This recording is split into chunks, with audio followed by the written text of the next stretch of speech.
Hello các bạn. Hôm nay thầy xin nói cái chủ đề liên quan tới anh Hoài Linh.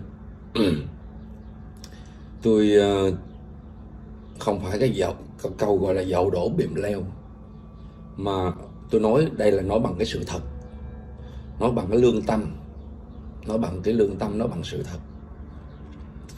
Thì quý vị biết được á, cái chuyện bây giờ không phải chuyện riêng của ông Võ Hoàng Yên nữa.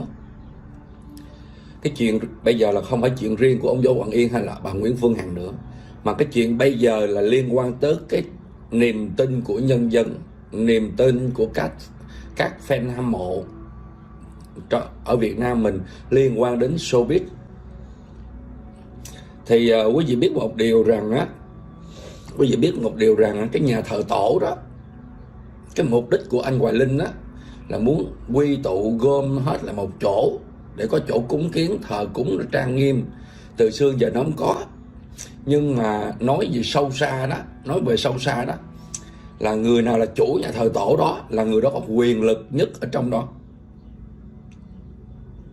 Bây giờ tôi cũng không có sợ đụng chạm anh Hoài Linh nữa, tôi với anh Hoài Linh cũng chả có cái gì á. Từ xưa giờ tôi cho anh Hoài Linh không, chứ anh Hoài Linh chưa cho tôi cái gì hết. Có cho kêu làm Vĩnh Hưng ôm hôn tôi một nụ hôn thôi, chứ ngoài ra không có cái gì hết. Đó, thì quý vị biết cái nhà thờ tổ xây ở đâu là người đó quyết định ở chỗ đó. Cái ước muốn là vậy đó. Ở trong nhà thờ tổ có bàn thờ dông là thờ các chư anh linh, các hữu công tiền bối, có công với gọi là đất nước, có công với gọi là nền nghệ thuật văn hóa dân gian và nghệ thuật đương đại, hay gọi là trong chùa gọi là cái bàn thờ dông là vậy đó. Nhưng mà tôi biết tương lai cái nhà thờ tổ, ngoài cái việc gọi là cái vai trò là nhà thờ tổ, có nghĩa là cái nơi để hầu đồng, và cái nơi nữa là để thờ, nó có nhiều ý nghĩa thâm sâu lắm. Thì lúc đầu tôi rất thần tượng anh Hoài Linh, nhưng mà sau vụ của ông Võ Hoàng Yên á, thì tôi mới biết con người thật của anh Hoài Linh là một con người hèn nhát, nghĩa là không dám đương đầu với sự việc, không dám nói ra sự thật. Tôi nghĩ chắc chắn rằng là anh Hoài Linh này á, với ông Võ Hoàng Yên, hai người đã kết bái tình nghĩa anh em. Bởi vì anh Hoài Linh này có một cái bệnh là tất cả những người nào có duyên gặp nhau là kết nghĩa anh em. Chính bản thân tôi cũng vậy. Nhưng mà bây giờ tôi cũng không có gì tình nghĩa anh em mà che giấu cái đạo đức của người dân được. Cái đạo đức giả đó là mình phải lên án. Bởi vì bây giờ niềm tin của người dân, niềm tin của giới nghệ sĩ đối với người dân nó mất hết trơn rồi. Ngày hôm qua tôi có gọi là vô một cái chữ thỉnh nguyện thư thu hồi danh dự lại nghệ sĩ ưu tú. Có nghĩa là hôm qua là tôi đã vô, tôi sai một cái chữ ký, tôi cũng đóng góp trong đó. Tại vì một cái nghệ sĩ được người dân ưu tú là họ bao gồm tất cả về mọi mặt đạo đức, xã hội học, văn học, về tâm lý học, về nghĩa là tinh thần yêu nước trong đó. Nhưng mà theo tôi được biết á, gia đình của anh Hoài Linh là bên đạo Công giáo. Gia đình của anh Hoài Linh là đi qua Mỹ theo viện HO hồi xưa. Mà nhà nước mình là một cái nhà nước gọi là thông thoáng, cho một nghệ sĩ ở nước ngoài về biểu diễn được nhập 2 quốc tịch, rồi được gọi là xây dựng, phát triển, tụ tập, gọi là tổ chức lễ hội. Đó là cái sự ưu đãi của nhà nước. Nhưng mà theo cái sự ưu đãi này, tôi thấy hiện nay trong cái giới showbiz đang có một cái thế lực ngầm. Trong giới showbiz có một cái thế lực ngầm là muốn thâu tóm tất cả quyền lực trong showbiz về một chỗ để dễ quản lý. Và khi đó người ta mới chọn anh Hoài Linh là một cái anh cả trong showbiz. Bởi vì cái người hot sống giản dị, anh Hoài Linh ông khác ông Võ Hoàng Yên, cái là ông Võ Hoàng Yên ăn chay trường, anh Hoài Linh là chuyên ăn khô, ăn các loại khô. Nhưng mà cái sự việc ngày hôm nay showbiz nó chấn động, nó lộn xộn là do một phần là do lỗi anh Hoài Linh. Anh Hoài Linh là người của công chúng, là người của thần tượng công chúng, anh phải có tiếng nói chung. Đó là anh bảo vệ về danh dự, bảo vệ cái gọi là cái giá trị của chính quyền, của Bộ Văn hóa đề cử anh là nghệ sĩ ưu tú đó. Rồi thứ hai nữa, anh phải đứng dậy anh nói về cái đạo đức của con người. Anh đại diện về mặt văn hóa giáo dục, đại diện về nghệ thuật. Anh diễn một cái tuồng nghệ thuật mà anh không diễn được cái đạo đức sự thật, mà anh dùng đạo đức giả để diễn là tôi không có. Kể cả Thách Thức Danh Hài tôi không có xem, tôi thấy nó là nhảm. Một cái người lên diễn tào lao bắt nháo như vậy đậu giải quán quân, mà còn có người có học qua trường lớp thì rớt. Ở Việt Nam mình các ban giám khảo có cặp mắt nhìn người á, khinh người, nghĩa là coi thí sinh là một cái con gối, coi thí sinh là một cái con rối để lên để trò biểu diễn để cho họ giải khuây giảm stress, chứ họ coi thí sinh rẻ mạt. Ở bên nước ngoài đó thì họ coi thí sinh là một trong những người là ưu tú, họ coi con người là tài sản của quốc gia. Còn ở bên Việt Nam của mình đó, ở một số người làm ban giám khảo một số người làm ban giám khảo các chương trình thì coi cái thí sinh là cái nô lệ hoặc là cái người để phục vụ mua vui cho mấy ban giám khảo để giảm stress, giảm bớt căng thẳng. Tôi thấy đó là một cái sự sỉ nhục. Nhiều khi họ có tài nhưng mà bị ém, giống như ca sĩ gọi là Uyên Linh đã từng bị ép mấy lần. Rất nhiều ca sĩ trong giới nghệ sĩ bị ép về thân xác, tiền bạc. Hai thứ đó không có thì nói chung là tụi bay không có bao giờ lên được đâu. Tôi biết hết. Thì qua cái sự kiện ngày hôm nay là giữa ông Võ Hoàng Yên bà Phương Hằng không phải là chuyện đề tài cá nhân nữa, mà liên quan tới giới showbiz. Mà sau cái vụ Võ Hoàng Yên này tôi mới biết cái thế lực ngầm ở trong showbiz là nghe bảo vệ che chở ông Võ Hoàng Yên. Và cái từ giới nghệ sĩ, họ cứ nghĩ rằng giới nghệ sĩ là cao cả, thần tượng, có nghĩa là tương đương giống như chính phủ, hoặc là tương đương giống như nhà nước, hoặc là tương đương giống như là một vị Phật, nghĩa là không được quyền xúc phạm, không được quyền nói. Giống như bây giờ nhiều người ta lên mạng ta chửi mấy ông thầy, mấy ông thầy tu, mấy ông thầy chùa, không lẽ giờ biết bao nhiêu ông thầy, tại sao mày lên mày chửi ta vậy? Cái chữ thầy chùa là chữ chung, cái chữ chùa là chữ chung. Nếu mà bây giờ nói chữ thầy chùa thì quý vị biết chữ thầy chùa là chữ chung, tại vì thầy ở trong chùa thì gọi là thầy chùa đó. Mình ca hát thì gọi trong giới đó gọi là giới nghệ sĩ, hoặc là đám nghệ sĩ, hoặc là đám công nhân, đám cưới, đám giỗ, đám tiệc.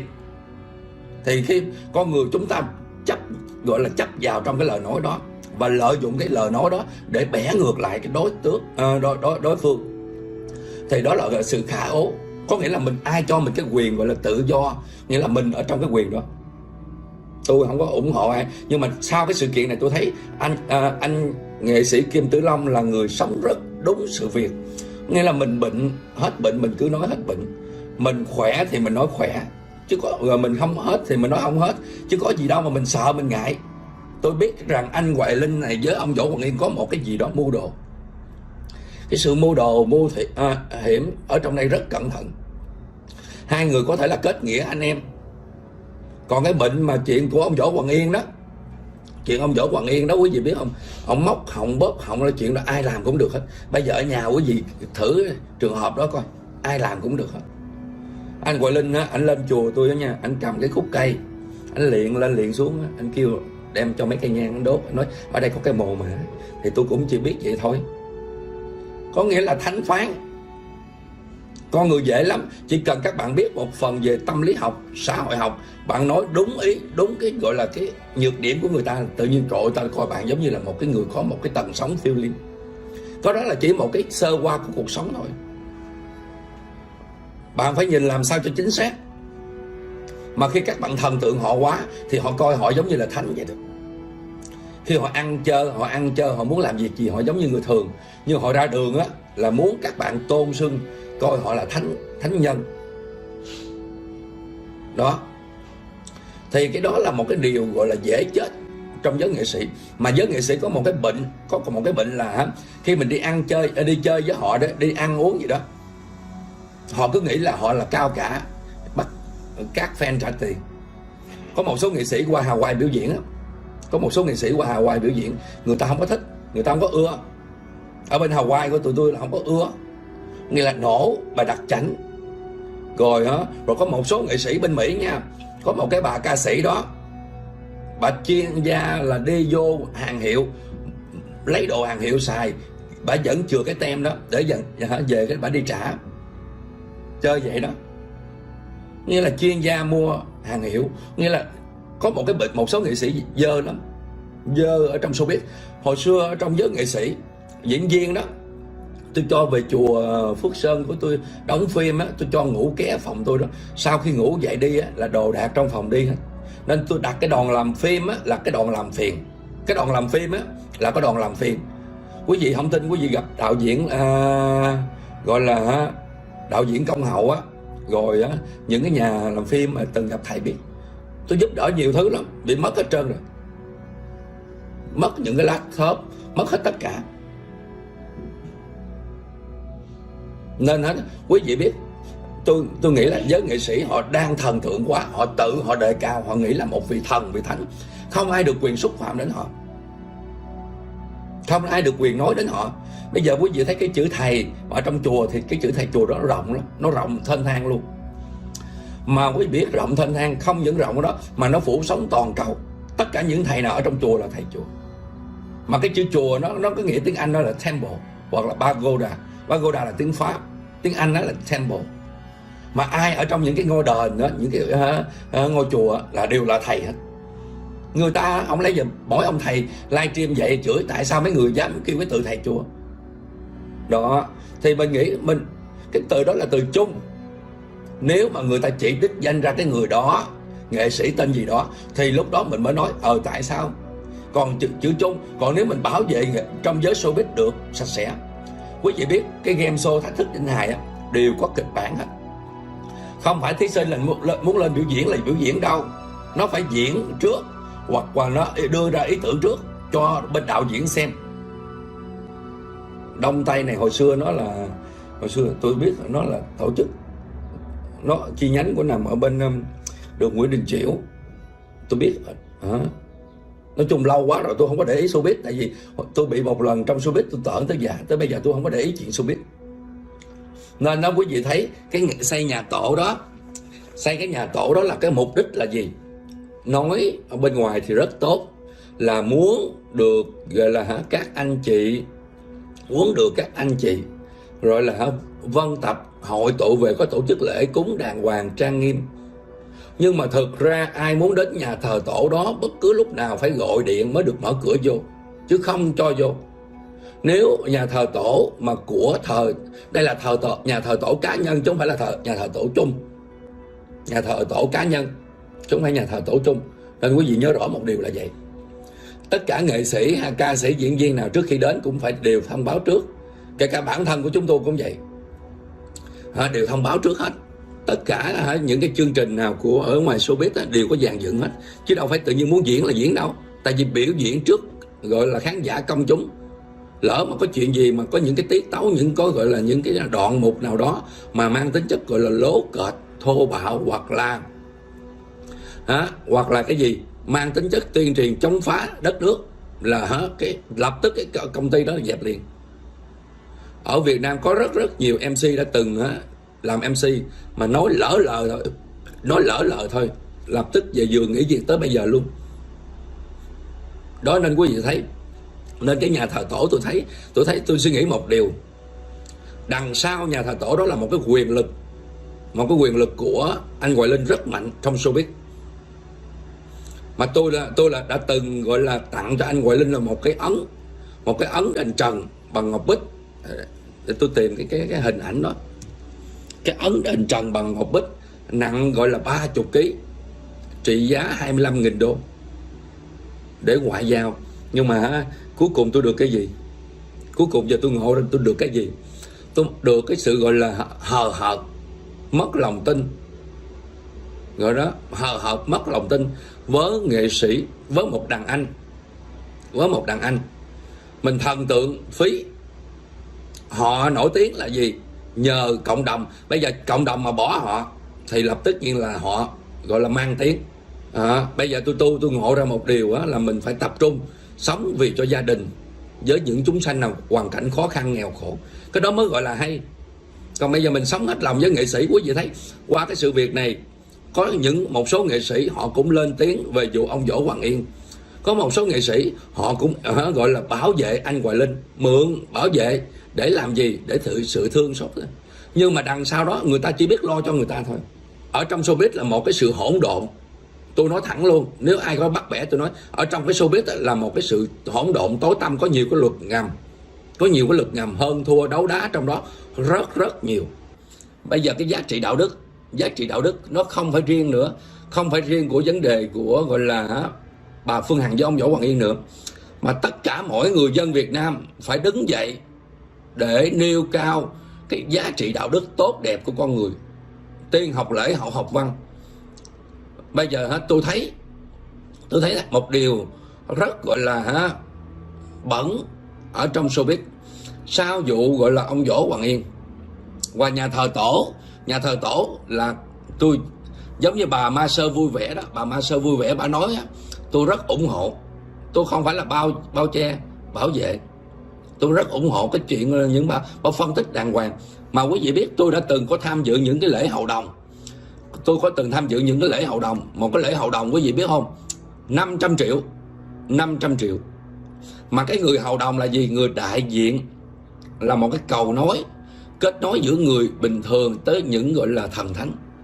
Mà tự nhiên gọi là vô bắt đầu ngồi trang trí. Một cái buổi lễ hậu đồng nó tốn kém xa hoa còn hơn là ở trong một cái buổi lễ trong chùa. Mà xong xuôi quý vị biết rằng là khi vô hậu đồng ở Việt Nam mình cái luật nó lạ. Tôi có dịp tôi cũng sẽ hỏi các vị đại biểu quốc hội về cái luật gọi là mình đốt tiền là mình phạm luật, mình đốt tiền là mình phỉ báng vào gọi là tài sản quốc gia.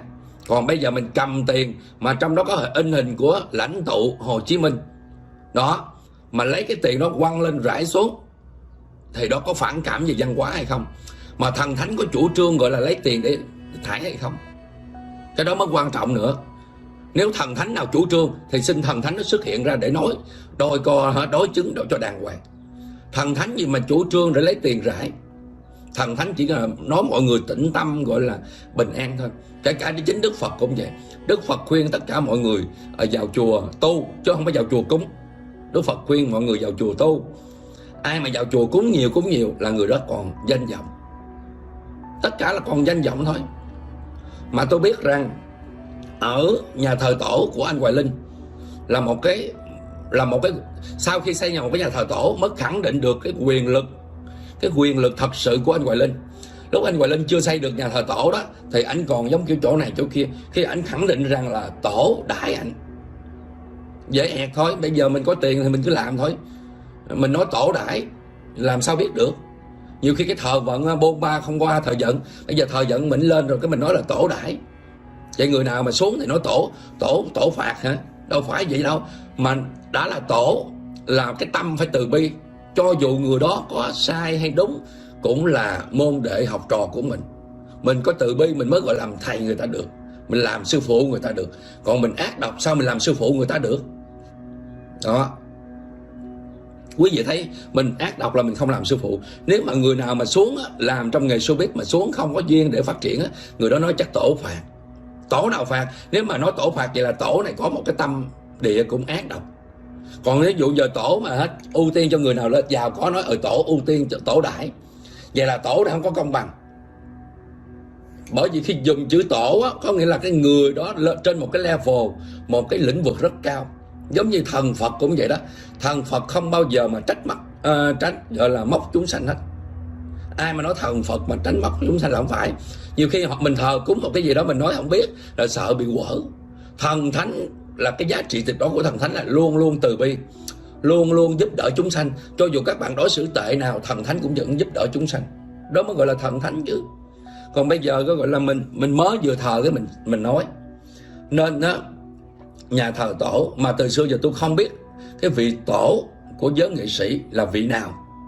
Có nghĩa là thờ chung chung vậy đó. Rồi đó, có những điều họ nói là cấm kỵ là này kia. Những điều cấm kỵ có nghĩa là sự trùng hợp. Sự trùng hợp trong cái gọi là quý vị biết hiểu không?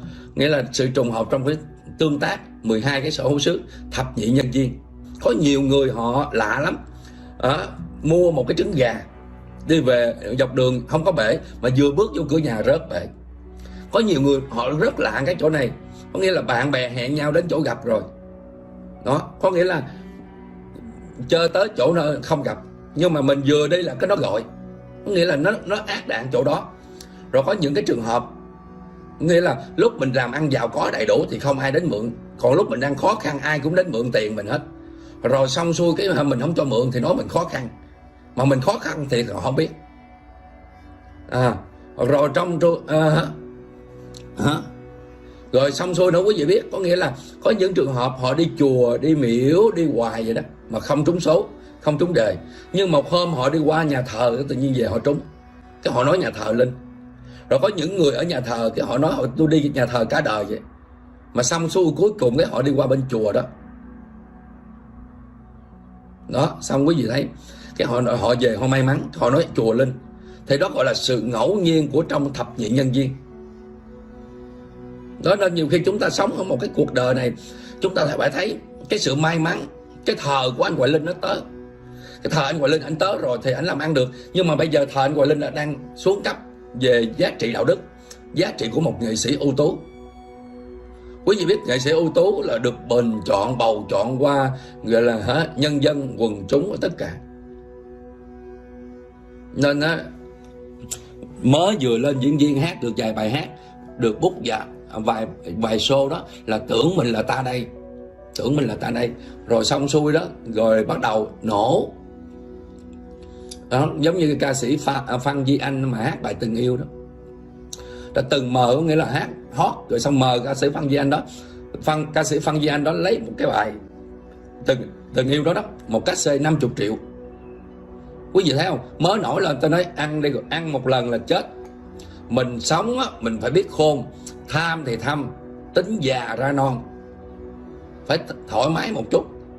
Nếu mà anh mà Hoài Linh mà vừa rồi ảnh mà lên tiếng nó theo mà đóng vai trò tôi là anh Hoài Linh, tôi lên tiếng đó, thì anh Hoài Linh là một cái người thần tượng cực kỳ, thần tượng cực kỳ. Giống như thầy Pháp Hòa, thầy Thích Nhật Từ á, lên tiếng đó thì mới biết mấy người này đã biết. Còn bây giờ những người trong cuộc mà không dám nói là có nghĩa là đã bảo vệ, bao che ông Võ Hoàng Yên với một cái lời nói ngọt ngào dịu dàng. Cái sự khả ố, sự nhục nhã ở trong một cái lời nói đó. Thì tôi thấy rõ ràng một điều, anh Hoài Linh là không đẹp, chơi không đẹp, chơi không đáng mặt đàn anh, chơi không đáng mặt đàn anh, chơi không đáng mặt đàn ông. Là bởi vì bảo tồn lực lượng của mình, vì phe của ông Võ Hoàng Yên. Tôi nói thẳng luôn, anh Hoài Linh là phe của ông Võ Hoàng Yên. Nếu không phải phe là sao không nói. Mà bây giờ anh là người công chúng, nếu anh Hoài Linh đặt một cái góc độ, anh Hoài Linh không phải là người công chúng, không phải là nghệ sĩ, anh có quyền im lặng. Nhưng mà bây giờ anh đã mang danh cái chữ là nghệ sĩ ưu tú, nghệ sĩ nhân dân của tất cả. Anh là liên quan tới người dân, người fan hâm mộ. Mà bây giờ anh nói lên đó thì người ta mới biết. Anh không nói người ta mới vẫn biết anh là một cái người chỉ biết cho bản thân mình. Nếu anh Hoài Linh là một cái người bình thường giống tất cả mọi người khác đó thì ok, không sao hết, anh có quyền. Nhưng bây giờ anh là nghệ sĩ của công chúng rồi, là nghệ sĩ ưu tú rồi, được nhà nước, được người dân tin tưởng bình chọn đó. Mà bà Nguyễn Phương Hằng á, là bà nói chuyện, bà đâu có đụng chạm gọi là những người đâu. Mà trong giới nghệ sĩ có một cái từ gọi là phải tôn trọng, gọi là không được xúc phạm. Vậy nghệ sĩ làm sai, ai là người xử phạt? Nghệ sĩ làm sai, ai là người xử phạt? Rồi nghệ sĩ giấu giếm, có nghệ sĩ nào dám đứng lên mạng vỗ ngực xưng tên tôi là hoàn toàn trong sạch về đạo đức mặt lẫn tinh thần, tôi không bao giờ bao che cho ai hết? Dám nghệ sĩ nào lên nói đúng cái sự việc đó, tôi lại nghệ sĩ đó 1000 lại. Nghệ sĩ nào cứ đứng dậy nói thưa thầy, tôi là một nghệ sĩ chân chính, hoàn toàn trong sạch, chưa bao giờ là bao che bảo vệ ai hết, tôi sẽ lại người đó 1000 lại. Cái chuyện đó là không có. Chính bản thân của tôi cũng chưa trong sạch, nhưng bởi vì chưa trong sạch tôi mới cố gắng nói lên những điều để tôi nói cho hết, để người ta biết, cho mọi người biết cái như vậy rõ ràng. Thì bây giờ quý vị biết đây là một cái sự quyền lực trong showbiz. Vì miếng cơm manh áo, tôi nói mà anh Hoài Linh là được cái sự ưu tiên, chính quyền đất nước Việt Nam ưu tiên rất nhiều. Ảnh được 2 cái quốc tịch, được quốc tịch Mỹ, quốc tịch Việt Nam, mà được xây dựng, người quốc tịch Mỹ mà về Việt Nam ở, được xây dựng, được mua bán nhà cửa đất đai, được làm hết. Đó quý vị thấy. Vậy mà không được, không nhớ ơn không này kia. Ngày hôm nay thầy tu, hôm nay thầy tu thầy không có chửi. Tôi tu, tôi không có, mình không có sân si, mình chửi gì cho mệt. Đó. Mình tu khẩu bớt, mình chửi nhiều quá. Tại vì những cái dòng mà bánh bèo, bánh bao, bánh mì, bánh đúc, bánh da lợn, bánh bột lọc gì đó. Rồi thứ hai nữa, cái dòng âm binh cô hồn các đảng đó. Bởi vì khi mình nói đúng ý họ, nói đúng cái tâm điểm của họ, nói đúng thần tượng của họ, nên họ phải vào họ bình luận. Đó là chuyện bình thường. Họ bảo vệ, họ có quyền mà, họ có quyền bình luận. Nhưng mà bình luận không đúng nơi, không đúng chỗ. Đó. Bởi vì những người đó là âm binh bảo vệ cho thân chủ. Những người như vậy là những người lộn xào, khôn liền. Họ đang sống trong một cái gọi là một cái văn hóa, một cái trong giới showbiz gọi là chuyên bảo vệ thần tượng. Quý vị biết trong cái game show thách thức danh hài đó, trong cái game show thách thức danh hài đó, quý vị biết không, là những người vô trong đó ngồi vỗ tay, vỗ bóp vậy là được 100.000, được tiền hết. Chứ không ai mà rảnh vô trong đó ngồi vỗ tay hết trơn đâu. Tất cả những cái người trong game show thách thức danh hài ngồi xem khán giả đó, toàn là những con rối có sự sắp đặt hết. Toàn những cái con rối có sự sắp đặt hết trơn. Đó là cái sự gọi là sự sắp xếp hết rồi, lấy gì hay nữa. Mà quý vị thấy có nhiều cái tiết tấu hài diễn gọi là nó dơ, kinh khủng dơ. Kể cả cái tiết mục 5 chú tiểu, bây giờ chỉ có 5 chú tiểu nhỏ, họ đánh vào cái lòng tin của tôn giáo, đánh vào lòng thương xót của 5 chú tiểu mồ côi, đánh hết tất cả. Họ lợi dụng 5 chú tiểu đó để phát triển thách thức danh hài. Sau đó cái chuyện mà 5 chú tiểu có bị phai đau, chuyện gì kể cha họ không quan trọng. Đối với cái công ty Điền Quân hay là Đông Tây không quan trọng, bởi vì họ cần tiền, chứ họ không cần danh dự. Nếu họ cần danh dự là họ không làm. Họ bởi vì họ sống ở trên đời này, họ cần tiền, cái đồng tiền họ nuôi sống cho gia đình họ. Đó, nên quý vị thấy cái chuyện đó là chuyện bình thường. Giống như bây giờ tôi diễn xong rồi thôi. Đó, cái chuyện mấy người làm sai là chuyện mấy người, tôi cần tiền thôi. Mà xã hội này có nhiều người nó lạ lắm. Vì tiền mà họ có bất chấp để lấy tước đoạt mạng sống của người ta. Cái người cho vay đó là họ cần cho vay, họ là để làm gì? Cái người cho vay mục đích của họ là để cần lấy tiền lời để sống. Cần lấy tiền lời để sống, chứ không phải là lấy tiền lãi. Mày cứ giữ tiền đi, giữ bao lâu cũng được hết. Cứ giữ đi, cứ miễn trả tiền lời là được. Có nghĩa là trên đời này trải qua hàng trăm triệu năm, từ loài dượng biết tiến hóa thành loài người. Bây giờ chỉ cần bỏ ra vài đồng, vài chục ngàn, có thể biến từ con người đó trở thành một con thú.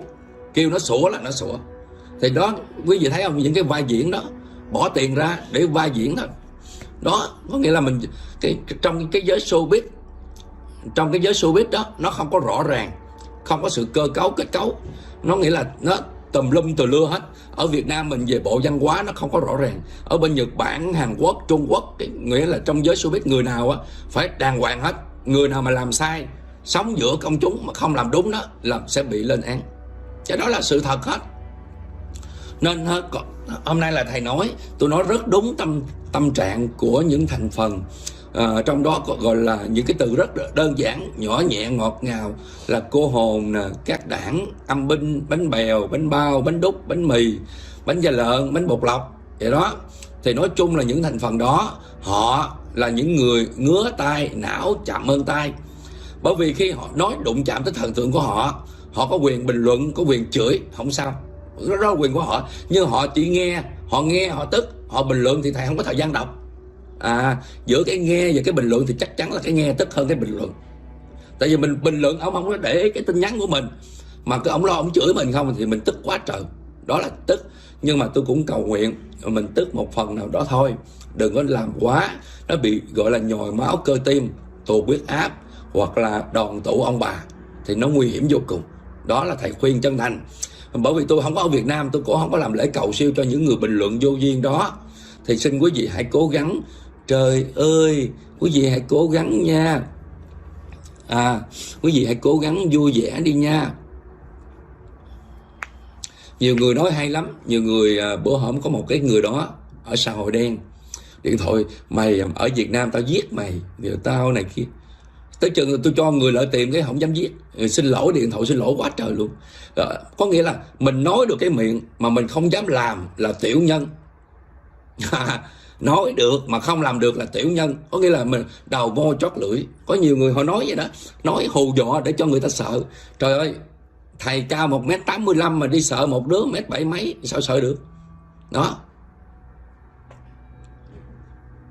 Nên có rất nhiều người nói chuyện rất là mất lịch sự. Không sao hết, bởi vì đó là thành phần âm binh. Quý vị cứ biết, để chỉ có những người âm binh mới nói chuyện như vậy. Còn một cái người lịch sự, họ lắng nghe. Họ lắng nghe dễ thương, rất lịch sự. Họ tôn trọng.